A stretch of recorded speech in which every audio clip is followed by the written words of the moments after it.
Hey, I'm John F. Gately. You can call me Jack, and welcome back to the show. It is Tuesday, November 12th. We have breaking news out from the governor. We're going to get that in a quick second.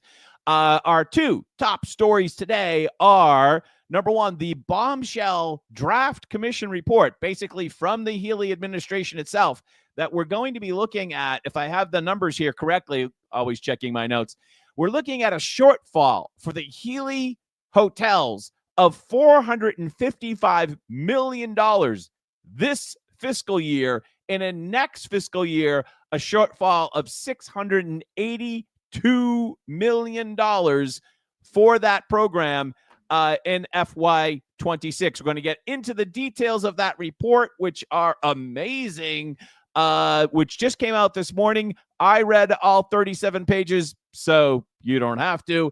And, of course, as always, we have our notes. But first, and before we get into the Seth Moulton story in depth, we are first going to bring up the post that has come from Governor Healey. Let's see if we can do that now. Hold on a quick second. Might have to move this around here so that you can see it. That's better here. Hold on a quick second. This post from Governor Healey and Matt Stout from, I believe, the State House News Service, if I'm not mistaken. There we go. That's better. Matt Stout asked the governor what her take was on the controversy with Seth Moulton, which, as you know, Seth Moulton said he didn't want his daughters basically playing sports with boys. I know, the horror, and right. And so this is effectively Maury Harry's comment, rambles on for quite some time. But at the very bottom, that comment, meaning what Seth Moulton said, was playing politics with people. We shouldn't do that. We should have real conversations and not play politics with people, particularly young people and folks who are vulnerable. Oh, my God, what a hypocrite. That's what Maury Healey does all the time. Understand that rolling out the red carpet for people all across the world to come here to Massachusetts and to basically risk their lives to get here, right? But it's very risky. It's very, very dangerous to expose people to that risk so that you can play politics literally with their vote, which you are expecting, right? The reason why you are supporting the invasion is because you hope to get these people's votes so that they vote for the Democratic Party forever, right? I mean, that's the plan. And for you to tell Mr. Moulton, who just recently discovered that boys are boys and girls are girls, an age-old, since the beginning of time, truth, he just discovered this. And for you to tell Mr. Moulton that he's the one playing politics, oh, my God, that's like kettle called kettle black, right? I mean, you can't make that up. But this is the recent quote here from the governor. But, there's too much conflating on things right now. And there's a lot of that. We're going to talk about some conflating later in this episode. And what I saw in that comment from Seth Moulton was playing politics with people. You shouldn't do that. We shouldn't do that. We should have real conversations and not play politics with people, particularly young people and folks who are vulnerable. But that's exactly what the policy of the Democratic Party is. It is to play politics. It is basically to import tons of people here to Massachusetts and across the country so that they can play politics with those people so that they can support the Democrat Party. That is the plan. We all know it. And we're beginning to see how it's not working, right? How about you just go check last week's election results nationwide, or check, say, Bristol County, Fall River, or even Lawrence, where Trump did much better than he did in 2020 or in 2016 because the gig is starting to be up. The gig is starting to be up. So we're going to get back to this Seth Moulton story later. By the way, as always, I love your comments. Thank you so much for joining us today. If you have any comments, you can put them in the chat. That would be great. Thank you so much for joining us today. We did do a live stream last week when the governor did her press conference, right? Remember that about, her very concerned about the election results. And of course, we did the epic live stream on election night, the 6-hour live stream on election night. That was a lot of fun. Let's take a look at the bombshell emergency housing, or what some people call right to shelter law, that came out this morning. Before we do that, I just want to actually remind you that there is no right to shelter here in Massachusetts. When you, and I say it too, and we should stop calling it that, because it's not a right. A right infers that it's somehow granted from God, like our Bill of Rights, for instance, that cannot be infringed in any way, shape, or form. That is not true. The right to shelter law is just a law. And as mentioned here in the law itself, Section 30 of Chapter 23B, I believe it is, the first 3 words of the law say subject to appropriation. Rights are not subject to appropriation. This is just simply a regular old government program.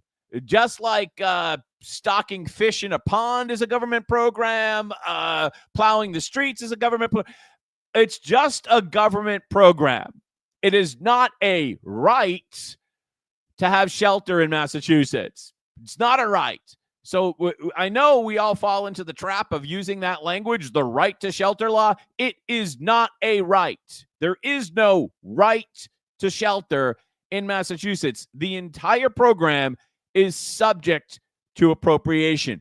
And by definition, it's also subject to limitations. Hint, hint, which we're going to get into in this episode. So let's take a look at the very exciting, some of you might not know this, but actually, I have a master's degree in public management, so I've read scores of these types of reports over years. Not that I use that nowadays, but I used to back in the night.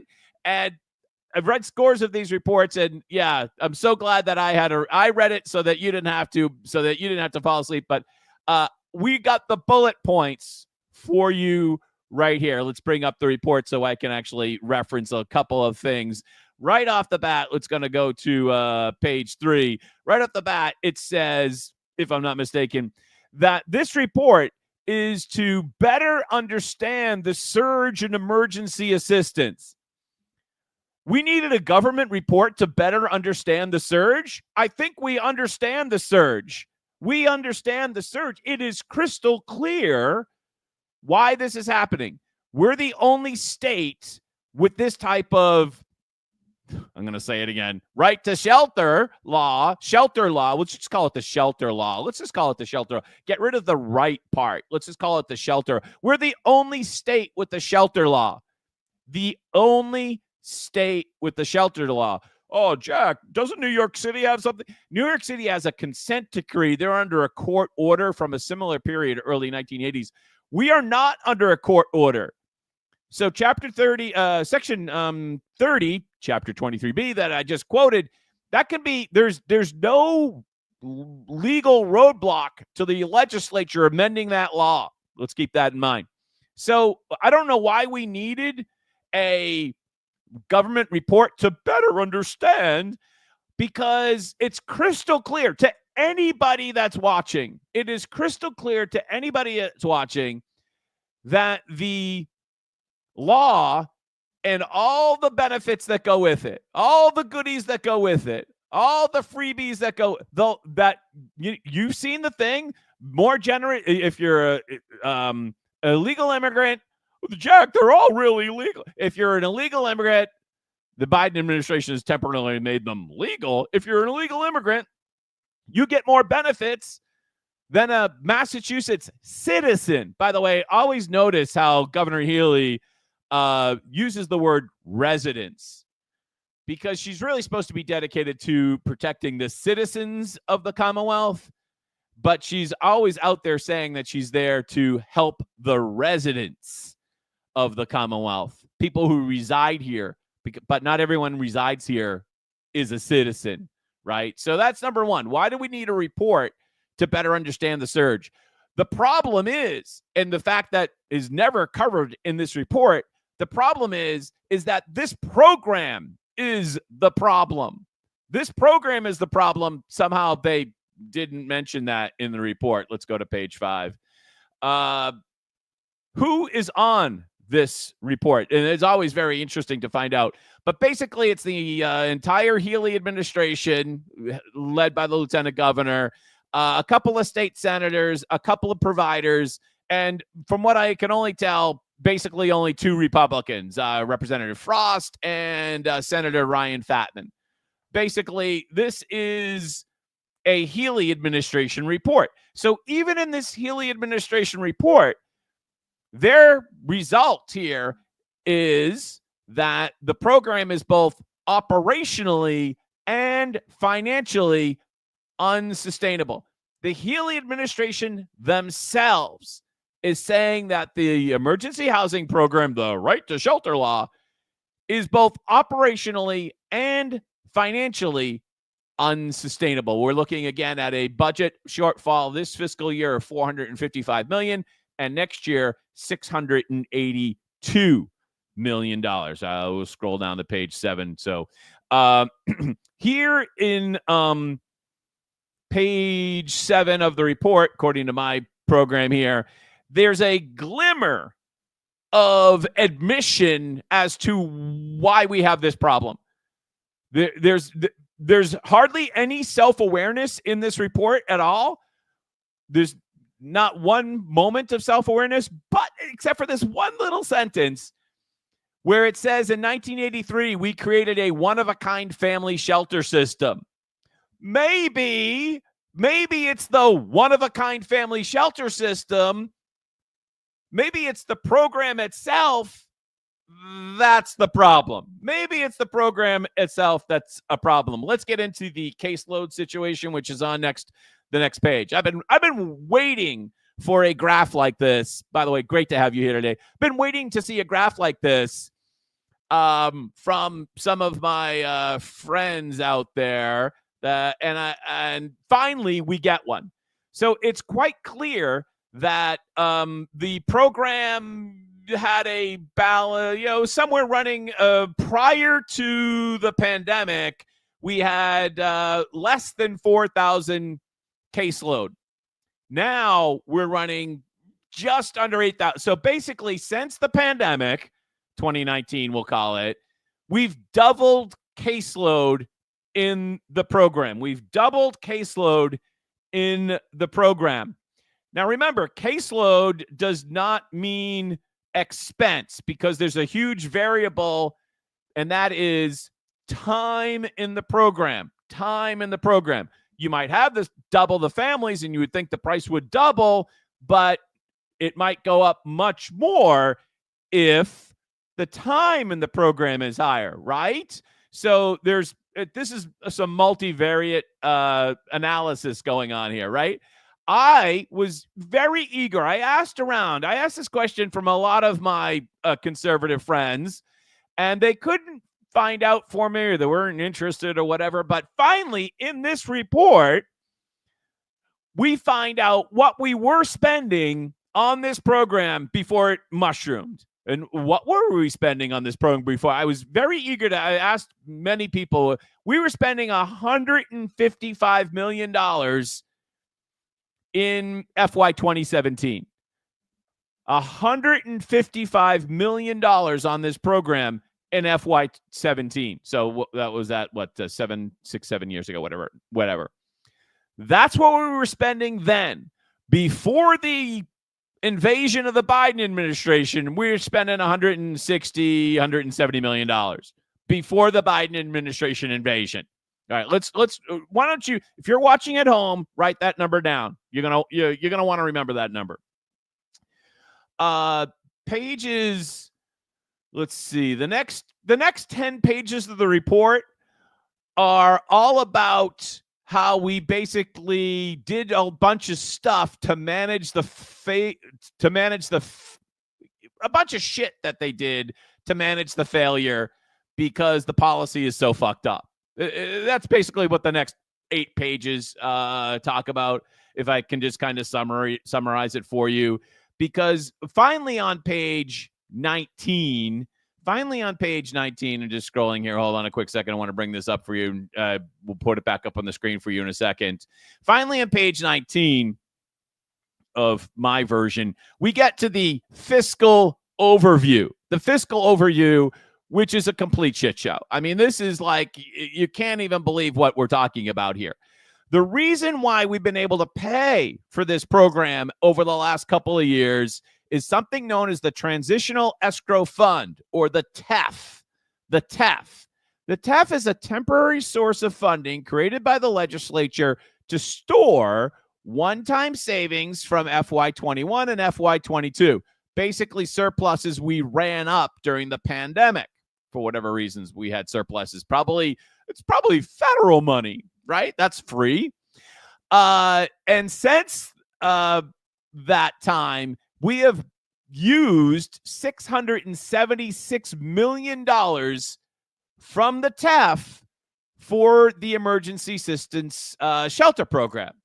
So basically, the reason why we've been able to pay for this massive invasion is because we're using the surplus from the pandemic to pay for the invasion.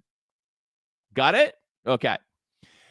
Now, the problem is for FY25, which for you folks who are fiscal year challenged, that's the current fiscal year, the legislature has appropriated $639 million for the shelter system and $383 million through general appropriations, $256 through the TEF.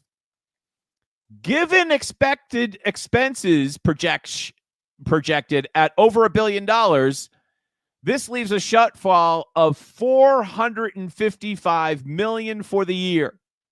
If EA shelter expenditures were to continue to be funded this way, in other words, through the TEF will most likely be depleted at the end of 2025. So effectively, by the end of this fiscal year, where we've been getting the money, half of it at least, that fund is going to be gone. That fund is going to be gone. So all that surplus that we had, all that free surplus, bye-bye, it's going to be gone at the end of the year because of how we're running this program. And assuming that the access for the remainder of the test funds, that there won't be any money left for that in 2026, that means we're looking at a budget deficit for this program at $682 million. Now, what did I just tell you a couple of minutes ago? How much were we spending for this in FY17? $155 million. So the expected deficit for FY26 is, somebody do the math, more than four times what we used to spend on the program in FY17. I gotta just say that again. The FY26 deficit on this program, or shortfall, is more than four times what we used to spend on the program itself in FY 2017. The kids have a word for that. That's great. That's unsustainable. That is unsustainable. It's just absolutely bonkers. Absolutely bonkers. By the way, one of the major problems with the program is how long people stay. This is the bi-weekly EA report from November 4th. And the average length of stay is 345 days. Let's just call it a year. Yeah, between friends, we'll just round that off. It's a year. By the way, thank you so much for joining us today. Huge crowd on a Tuesday at noon. I can't believe it. I'm shocked. It's a year. Basically, people are staying in the program for a year. I'm just going to go out on a limb. This is going to be so racist of me, but I'm just going to go out on a limb and suggest that prior to the Biden administration invasion, that when we were spending $155 million a year, that the average length of stay was much shorter. That citizens that were accessing the program back in FY 2017, citizens were staying in the program a lot less. Just going to go out on a limb and suggest that. I'm probably wrong. What do I know? Let's go back to the report, which is there. Where does all this money go? Let's see if we can bring this up on the screen a little bit bigger. There we go. Where does all this money go? Here we go here. It is, and this is the expenditures in FY25 program, $1.1 billion. The vast amount of it goes to shelter and associated services. But look at all these little things that add up to approximately, about a third of the program.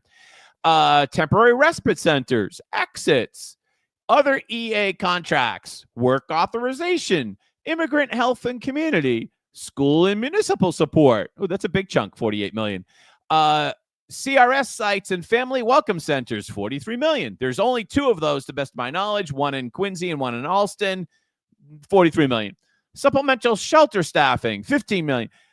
It just adds up. And let's also remember that this is just this program. Understand that one of the other, and we would need some type of economist to figure this out, one of the other very important costs, in fact, maybe the most critical cost of all, is the loss of earning power. Listen to this. The loss of earning power from citizens because they have to compete against illegals, right? So if you're, especially if you're kind of like a working class Massachusetts person, maybe you're a grandmother that works at the drive-thru at the Dunkin', or maybe you work in landscaping, all right, something like that. The fact that you're struggling to make ends meet because of Biden's inflation is even more so because guess what? You're now effectively, I can't believe I'm going to say it, replaceable in the workplace. If you ask for a raise, there's somebody that can come in and do your job for less, and that's suppressing your wages, right? That's exactly what, yes, it is. That's suppressing your wages. I don't even know the dollar figure on that, but I'm going to guess it's far more than $1 billion in the lost wages, especially if you put it across the country, right? Across the country. Want to move down here to lessons learned, which is ironic because it seems like when you read this report, again, they have no self-awareness, and except for that one sentence where they said the one-of-a-kind program that we launched in 1983, there is no self-awareness that maybe the program itself is the problem. Remember that the legislature, to their credit, and I believe it may have even been Representative Frost, if I'm not mistaken, had offered, and I don't want to give him credit if credit is not due, but offered amendments so as to put veterans first. Democrats vote against that.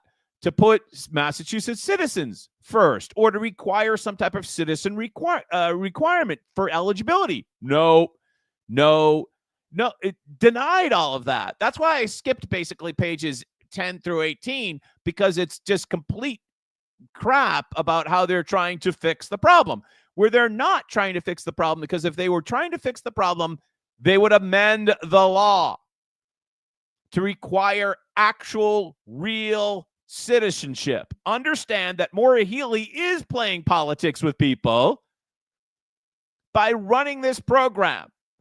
That's the whole point of the emergency shelter program, the one-of-a-kind program that we have here in Massachusetts. The whole point is to play politics with people. That's the point of the program. And then for her to have the chutzpah to call out Mr. Moulton, Congressman Moulton, for playing politics, it's too rich. It's just too, I can't believe it. So one of the things here that basically she says, or that the report says, the draft report, that this program is fiscally and operationally unsustainable. Nowhere in this report do they actually suggest that, I don't know, maybe we should stop doing it. maybe we should stop doing this program. Instead, they kind of Charlie Baker it and come up with a bunch of different ways they can manage the failure. We can do more prevention and exits. They have a huge section on how they want to spend more money on raft and home base. Stakeholder engagement informs policymaking. We're using the whole government. It just goes on. And then we get to this page here, where they say they want to make the EA shelter program rare, brief, and reoccurring. Which, if you're not familiar with that language, it echoes the Bill Clinton administration policy on abortion back in the 90s, that abortion should be safe, legal, and rare. Remember that? Now, of course, the Democrat Party is pro-abortion, right? They're the pro-abortion party, right, Governor Hochul? She just said that a week ago or so. And to think that the Healey administration actually wants to make EA homelessness program rare, brief, and non-reoccurring is just completely a lie, which is clear by what she said on national television last week, where she made it crystal clear that she would not even deport criminal aliens, that she would be the roadblock to criminal aliens here in Massachusetts, when she said, no, absolutely not. We're not going to use the state police. Not that the state police they've had better days, right? But when she says that, she also clearly indicates that, how do I want to say this? The falsehood of her entire premise, which is that it's the federal government's fault that Trump killed the immigration bill. If only Trump approved the immigration bill, we wouldn't have this problem. No, if only you killed the one-of-a-kind housing program and or dramatically amended it so it only applied to citizens and maybe put veterans first, that would be a good idea. If you did that, you're the only state in the country that has this program. Why do you think we're spending $1 billion and have a shortfall of $455 million and another one expected at $682 million? You're the only one. Maybe it's the program. Just say it. All right. Do we have any comments? Let's see. Buck says, very dangerous for Massachusetts citizens. Yeah, it is dangerous. Buck also adds up, they never make a law temporary. Well, that is true. What do they say? What do they say about the government program, right? There's nothing short of closer to, well, whatever that Reaganism is. You know the thing.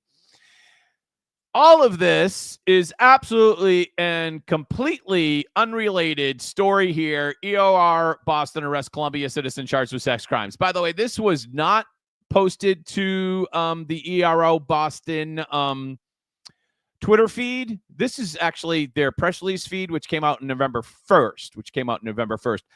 My hunch is, which would have been slightly before the election, is that ERR Boston kind of laid off on their Twitter feed in the time near the election. And I'm guessing they'll probably crank that back up again shortly, but they haven't done much or said much in the last week or whatever, except for this press release, which did come out on November 1st.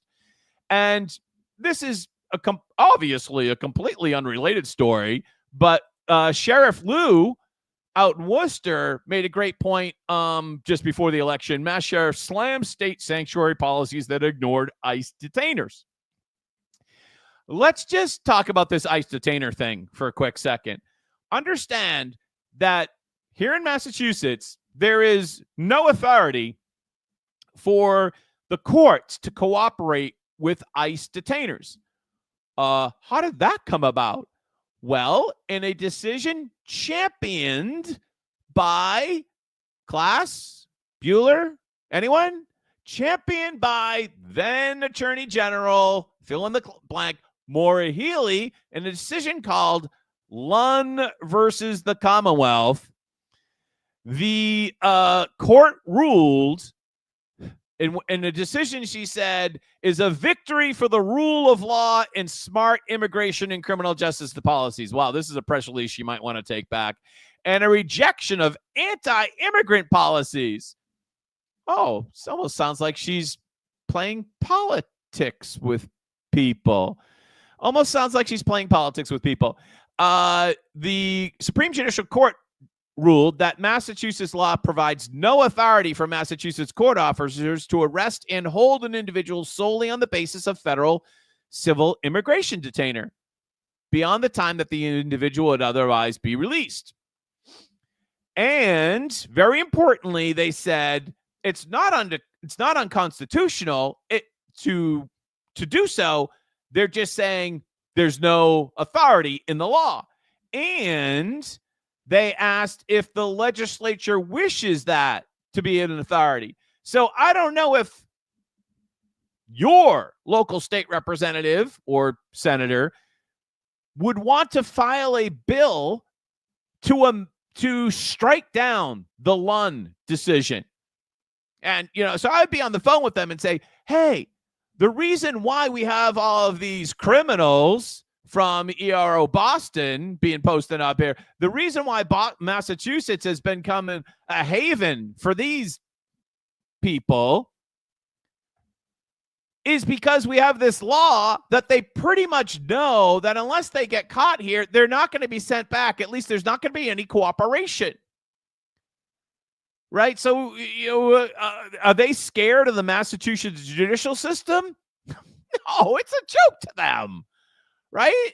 It's a joke to them. And they know the Commonwealth of Massachusetts is not going to cooperate with the federal government. Now, a couple of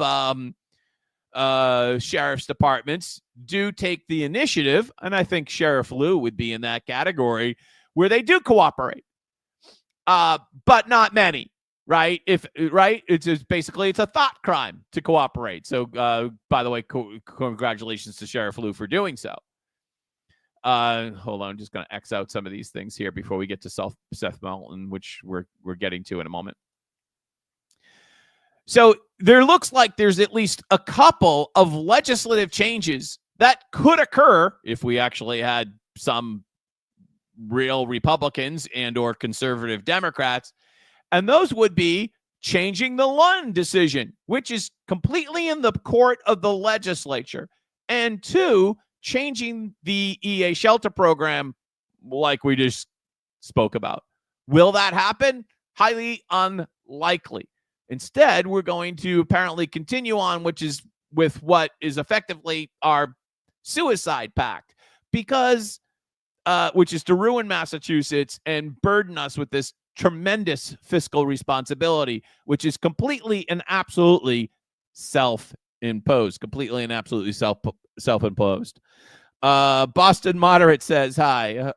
Boston Moderate Dad says hi. Welcome to the show, Boston Moderate Dad, Boston area human. All right, so let's go on to Seth Moulton and the governor's comment. By the way, we have more news about Seth Moulton. This is also breaking. If true, we don't have a verification on this, but this is just coming over the wire, so to speak, which is now Twitter, of course, or X. Tufts is breaking ties with Seth Moulton's office over his comments on trans athletes, telling the office not to contact Tufts about future internships, a person familiar with the matter. So basically, like, what type of connection does Tufts have with Seth Moulton's office? Probably a fairly tenuous one, but this is like a virtuous signal for Tufts. So Tufts can say, oh, we don't have anything to do with him, right? That's what that's all about. Just another virtuous signal. Now let's talk about Seth Moulton. We know what Seth Moulton said. We all know that he said, I don't want my girls playing in sports with boys because they might get hurt, which is a natural, organic, parental, especially father. I have a daughter myself. Instinct. No one's going to hurt my little girl, right? That's my number one job, right? I'm going to protect that little girl, right? That's my number one job in life. The reason why I'm here. If he truly believes, that's why I think all of this is truly contrived by Seth Moulton. It is truly contrived by Seth Moulton. This has been a fact of life that boys and boys are girls and girls, and boys should not play girls' sports. Dude, are we to believe that Seth Moulton just figured this out in the last couple of days since the election? Why hasn't he said this in, I don't know, any of the last several years? Understand why Seth Moulton said this is because he has some bigger plan for himself. If you're underestimating the ambition of Seth Moulton, you're missing the point. This is all about separating himself from the major Democrat Party. He saw an opportunity with the loss of the election to somehow come out and separate himself from the rest of the Democrat Party. Why did he do that? Was it just something that he blabbed on and made a mistake about? Or was it tactical? Was it something he said on purpose? Was there, to borrow a momentary lapse of reason? Was it a mistake or was it something tactical? It was clearly something tactical. This guy's not dumb. And I don't think a congressman, if you've been a congressman this long, you ramble on incoherently and say you don't make those mistakes. He's a professional. He's not going to make those mistakes. He said this on purpose. Why? Because in his mind, somehow, this is positioning him for something he wants to do in the future politically in 2026, right? I don't understand how that works in the Democrat primary for governor or U.S. Senate, but maybe it does. Maybe he's saying this is where maybe he's saying if I want to win a U.S. Senate race in the general election, maybe that's where I need to be. Is that what he's saying? Because he's definitely either randomly just blurted this out without thinking, or he thought a lot about it. And I'm going with he thought a lot about it. That this is absolutely a cynical ploy on his part to say this. Because wouldn't he have even known about this, I don't know, for all his life? This is not some thing that you just kind of discover, like for instance, or that your position can evolve on. Like if Seth Moulton came out and said, now I see the light that lower tax rates actually generate more revenue, and I agree with the Laffer curve, which I of course do. If he had come out and said that, I could understand that is an evolution in his point of view. Good. Welcome aboard, Seth. Glad to have you. But in this case, this is a fundamental issue that you've known about your entire life. And so why does he just kind of blurt it out now? It's for politics. And so in that way, I'm going to have trouble saying this, that in that way, Mara makes an interesting observation, and that it is political. You're right there, Mara. Oh God, did I just, that hurt to say that. But you use everything you do is for politics as well. Any other comments? Let's see here. Frankie says, Honan will send ICE to Maury Hill. He doesn't use local and state police. He'll bowl her over. Well, we'll see. We'll see, because Homan, by the way, is expected to be the border czar. Thank you very much. And by the way, if I could just kind of throw this out, I am actually shocked by the volume of potential announcements that we've seen so far. It is less than a week, and we already have several people that are already lined up and or I don't want to say appointed, but have been given the nod. In less than a week. This is quick work. This is quick work. I'm surprised, pleasantly surprised. All right, so third story for today is this scandal erupting in Europe regarding the wind turbines. I know, you can't believe it, but remember over the summertime, we had the collapse of the blade failure with Vineyard Wind off the coast of Nantucket. And apparently has hit the fan over in Europe, and apparently they fired some people, about a dozen people in Europe, and there's a report, unconfirmed, that, and I know this is going to be hard to believe, but unconfirmed, that the managers at the plant may have falsified the quality testing data, according to a French media outlet.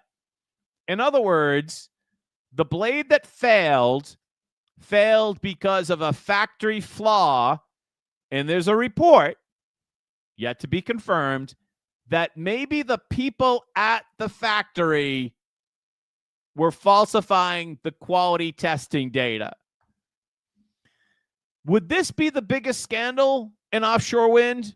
No, because offshore wind itself is the biggest scandal in offshore wind, right? The very fact that we're thinking about producing electricity in the most expensive way possible, and also simultaneously effectively outlawing the competitions, natural gas. That is the biggest scandal in the offshore wind industry. This is, if true, horrific, but not the bigger scandal. The biggest scandal is offshore wind itself, which, thank God, President Trump is going to put, I don't think he's going to put a stop to it, but he's going to put the brakes on. He's going to tap the brakes a little bit. Troubles at factory making vineyard blades. This is from the New Bedford Light. And all credit to the reporter here, Lennon, spelt like John Lennon. All credit to her for actually following up on the French news reports. And the French news reports, which I don't know much about the French I took, but it's they're hard to read. Let's just put it this way, okay? They're hard to read. And she followed up on the French news reports and found out that at least 7 unionized floor workers at the factory last month lost their jobs or been disciplined, and the plant manager or whatever is on their way out. All the details don't so much matter, other than to know that they have shipped back to France at least 14 of the blades, and that the how do I want to say this? The company running the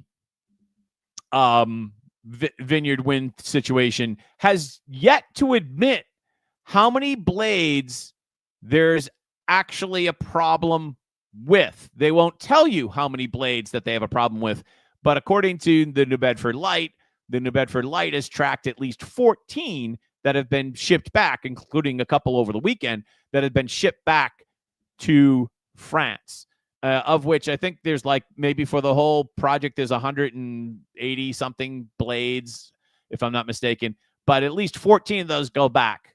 So the vineyard wind and all of the offshore wind grift continues as the Biden administration continues to approve this, as they will, because with them, it's a religious commitment up until January 20th, as just the other day, the Biden administration cleared an additional environmental review for another proposed energy project offshore of Massachusetts and Rhode Island. So the grift continues, don't you worry.